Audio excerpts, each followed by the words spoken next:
Hello दोस्तों, कैसे हो आप लोग। आई होप आप बढ़िया होंगे। आप एसएससी जीडी के रिज़ल्ट का बेसब्री से इंतज़ार कर रहे हैं और ये रिज़ल्ट आने ही वाला है। आज नहीं तो कल या कुछ एक दो दिन में रिज़ल्ट आने ही वाला है। रिज़ल्ट के बाद जो आपको काम करना है वो आपको काम करना है अपने डॉक्यूमेंट्स तैयार करना। और डॉक्यूमेंट्स तैयार नहीं हुए तो आपका रिज़ल्ट में नाम आ गया तो आपका कोई फ़ायदा भी नहीं है। इसीलिए रिज़ल्ट में नाम आए और आपको तो पता है कितने नंबर हैं आपके, कितने क्वेश्चन हैं, तो इसीलिए आप पहले ही डॉक्यूमेंट्स तैयार रखें।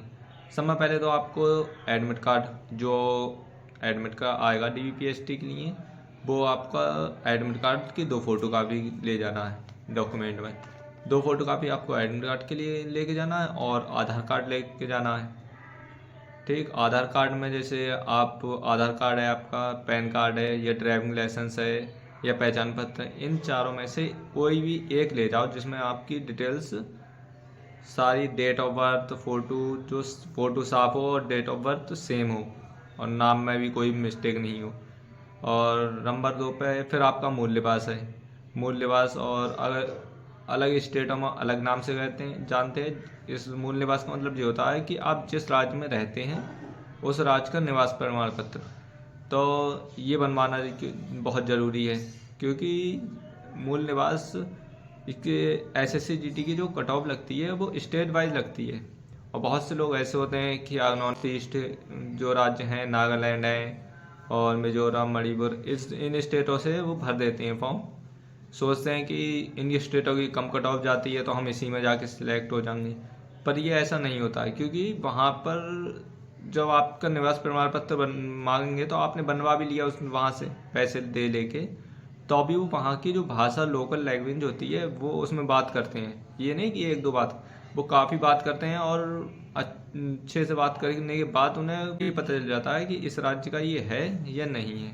फिर और आप उस राज्य के नहीं निकले, आप किसी अलग स्टेट के निकले, आपने उधर फॉर्म इसीलिए भरा है कि उधर की कट ऑफ कम जाएगी, इसीलिए फॉर्म भरा है, तो आपको जेल तक हो सकती है। काफ़ी बच्चों को जेल भी हुई है इस वजह से। तो आप ऐसा ना करें। आप जिस स्टेट से हैं उसी स्टेट से एसएससी जीडी का या किसी भी वैकेंसी का फॉर्म भरें जिसकी स्टेट वाइज कट ऑफ लगती है, उसी राज्य से भरें जिसके आप मूल निवासी हैं। और नंबर 3 पे आता है आपको कौन सा जाति प्रमाण पत्र।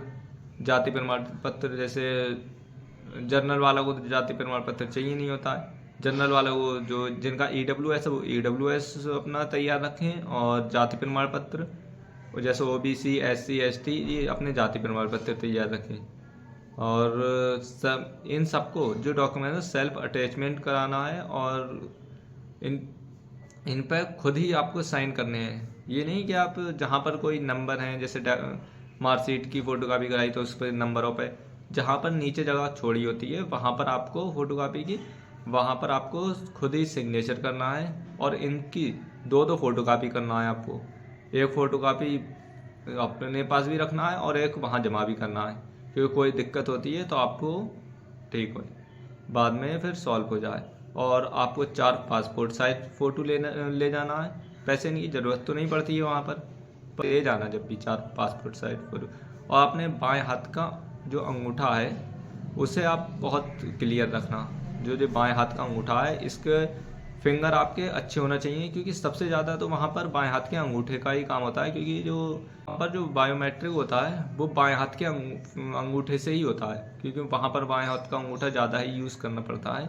इसीलिए आप अपने बाएं हाथ का अंगूठा बिल्कुल साफ रखें और कहीं उस पर चोट वोट नहीं हो और उसके फिंगर नहीं हो, ये आपको ध्यान रखना है। और ये जो सारे डॉक्यूमेंट्स आपको बताए हैं ये आप तैयार रख लें कि एसएससी जीडी का कभी भी रिज़ल्ट आता है तो बहुत जल्दी ही फिर आपको डीवीपीएसटी के लिए बुला लेंगे, तो आपको टाइम नहीं मिलेगा। इससे पहले आप अभी से अपने डॉक्यूमेंट सारे तैयार रख लें और रिज़ल्ट आने में बस ये वीक, लास्ट वीक चल रहा है, इसमें आ जाएगा, वरना फर्स्ट वीक में आ जाएगा, जून के फर्स्ट वीक में।